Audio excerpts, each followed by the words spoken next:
Hey, you guys. I'm like, so it's raining. No, we look a little suspect. But check this guy out. We were just high up. Look at this. Look at him. What's your name? Should we go talk? Do you guys want to go talk to him? Is that what we do? Ask permission. It's okay to touch you? May I sit with you? May I communicate with you? Bird, thank you. Now it's very muddy and cold, so we're not going to sit down.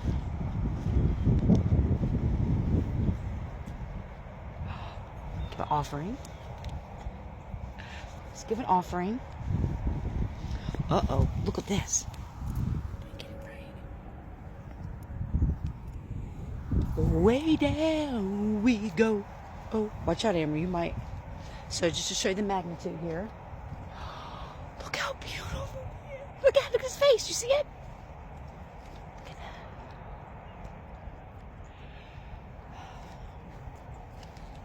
Wow. We're going to sit right here. May I sit down right here? Is this okay to sit right here? Look at this guy. Look. He's like, Mr. Roboto, Origato. Even when it's raining and cold, we have to find joy. I remember days like this would keep me stuck in the house for hours because I'd be so hurting everywhere. He kind of just did a little meditation with the tree. No, he's crying.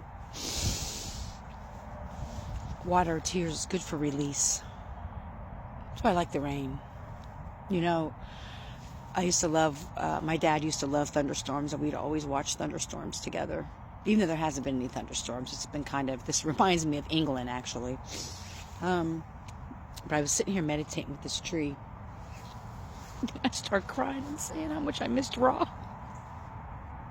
And I was like, tell Ra I love her. Because you know, trees are connected. And the tree was like, you can tell her. I told her how much I missed her.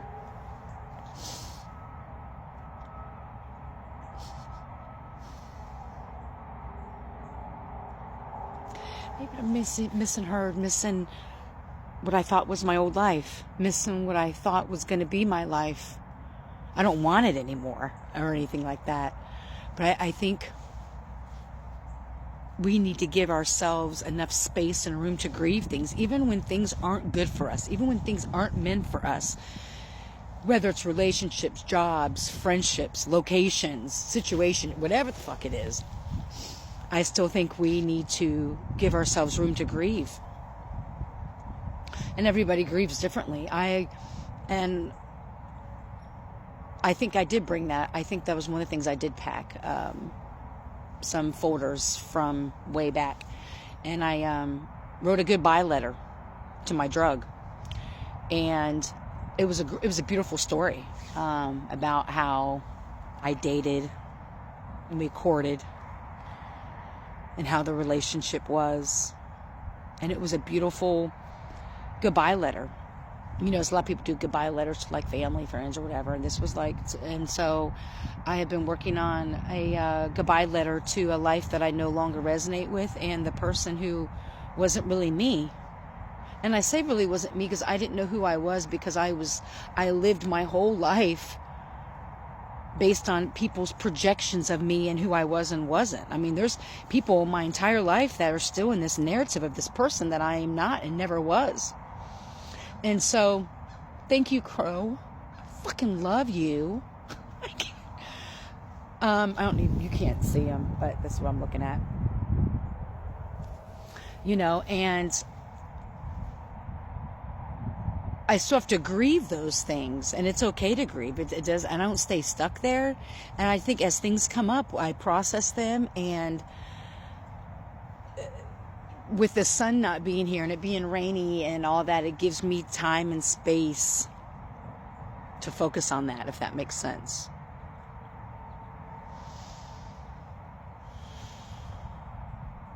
Thank you, Wind. So give yourself time to grieve. It's okay to grieve things that you know aren't good for you. It's important to grieve those things and release them in order to heal from them. You know, it's one thing to, you know, and this isn't a dig or anything, I'm just throwing things out there. It's one thing to do, you know, to do sound healing and to sage and to do this and do that. All these things that make us feel better, but there's bigger, what's the word I'm trying, it's deeper than that. There's no amount of sound healing, sage, singing bowls, crystals, oils, I don't know, whatever, you know, all the things that are available to us to help us move through energy and stuff like that, and all of them are beneficial.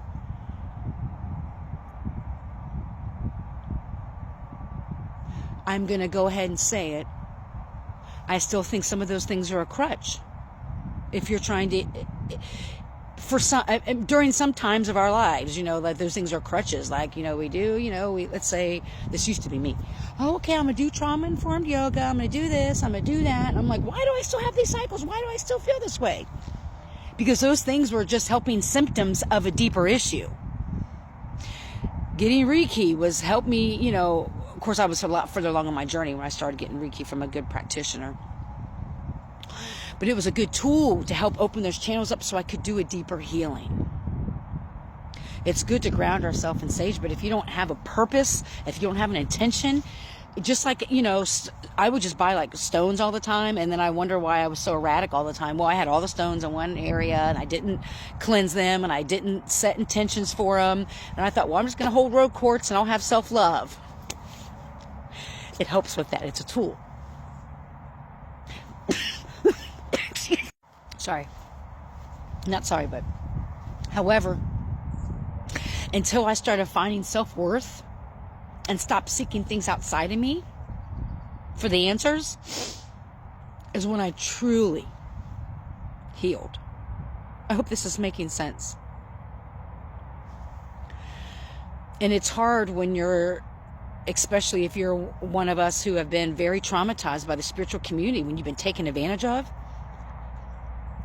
when all those, we're not going to go down the list, when all those things happen, when you're trying to heal, and then you attract these low vibrating teachers or people that are supposed to help you heal, and they actually create more trauma. It's hard to get out of that, because then for some of us, then you're afraid to seek anything outside of you. But then hopefully, like it did me, even though I was in a very, very, very, very wet, dark place, wet's not bad, but it taught me to rely on myself and to figure out who I was, what my worth was. How do I let people devalue my worth by allowing them to talk to me or treat me a certain way, or even being quiet by what happened to me? There's a lot of it.